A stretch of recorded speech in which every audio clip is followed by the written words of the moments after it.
अस्सलाम वालेकुम दोस्तों, आज हम एक ऐसे टॉपिक पे बात करेंगे जो कि एक साइलेंट क्राइसिस की तरह है, लेकिन पाकिस्तान में मौजूद हर इंसान की प्लेट में मौजूद है। पाकिस्तान में खाना है लेकिन न्यूट्रिशन नहीं। पेट भर रहा है लेकिन जिस्म जो है वो कमज़ोरी का शिकार हो रहा है। और सबसे शॉकिंग बात, डायबिटीज़ पाकिस्तान में दुनिया की सबसे ज़्यादा तेज़ी से बढ़ती हुई डिसीज़ बन चुकी है।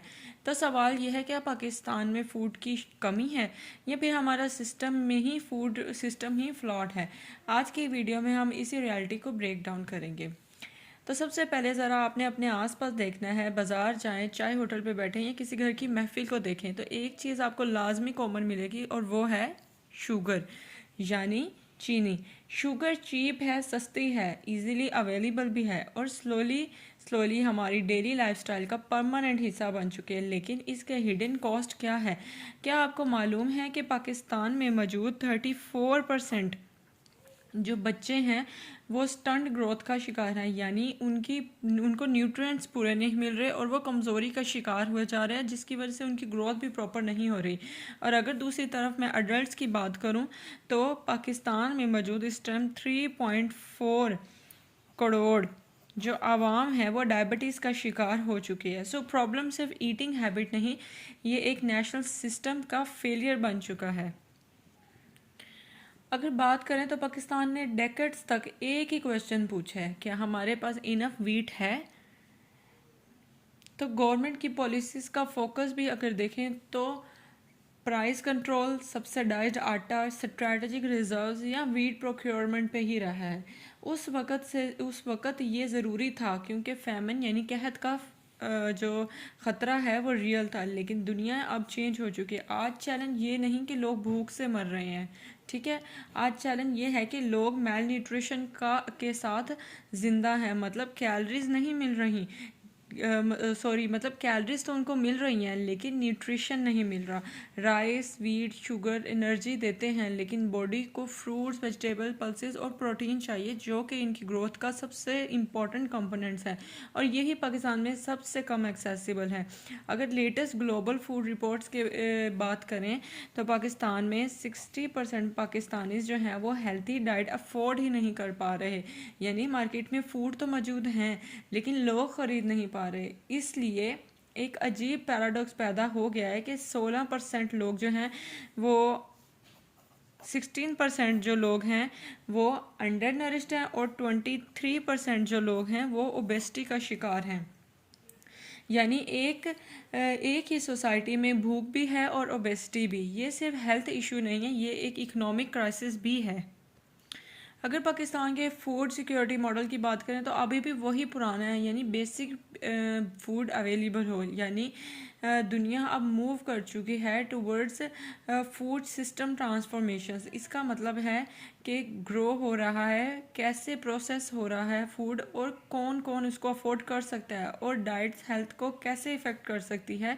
सिंपल वर्ड्स में food security manages commodities, food system manages people's health. यानी कि अगर हम बात करें फूड सिक्योरिटी की तो अब सिर्फ उनकी पॉलिसीज़ ही नहीं, इनके लाइफस्टाइल भी लोगों की हेल्थ पे बहुत गहरा असर पड़ेंगे।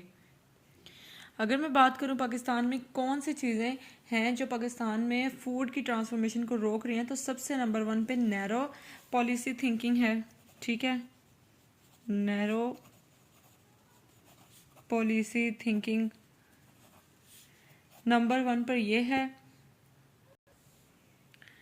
सबसे नंबर 1 पे है narrow policy thinking, second number पे है एग्रीकल्चर ओनली अप्रोच और थर्ड नंबर पे है नो मॉडर्न फूड गवर्नेंस।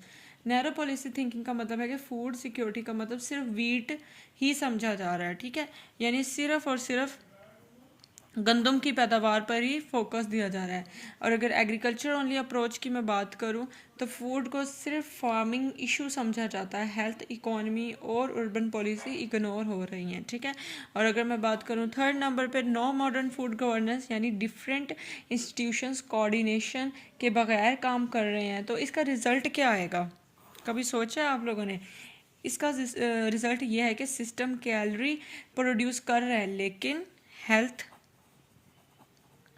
ना होने के बराबर है, ठीक है। कैलोरीज तो हमें मिल रही हैं जो वो फूड हमें दे रहे हैं, लेकिन जो इम्पोर्टेंट चीज़ है हेल्थ, वो तो मिल ही नहीं रही। तो अगर अब आप बात करें सॉल्यूशन की, तो सॉल्यूशन क्या है? स्टेप वन है डाइटरी डाइवर्सिटी प्रमोट करें, यानी फार्मर्स को फ्रूट, वेजिटेबल्स और पल्सेस ग्रो करने का इंसेंटिव्स दिया जाए, ठीक है। स्टेप नंबर टू है फूड वेस्ट रिड्यूस करें, यानी पाकिस्तान में 20 से 40% जो फूड है हार्वेस्ट के बाद वेस्ट हो जाता है। सिर्फ वेस्ट कम करने से न्यूट्रिशन सप्लाई बढ़ सकती है, तो इस पे भी फोकस करें।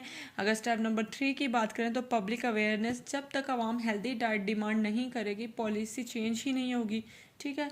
स्टेप नंबर 4 की बात करें तो स्मार्ट इकोनॉमिक पॉलिसीज़, यानी कि टैक्सेस, सब्सिडीज और सोशल प्रोटेक्शन प्रोग्राम्स जो कि हेल्दी फूड को अफोर्डेबल बनाएंगे। तो इन चीज़ों पे अगर गौर करेंगे तो कहीं ना कहीं हमारी जो फूड ट्रांसफॉर्मेशन है वो पॉलिसीज से हटकर डिफरेंट हो सकती है। अब अगर मैं बात करूं तो पाकिस्तान ने सालों तक एक ही क्वेश्चन पूछा है, क्या हमारे पास इनफ वीट है।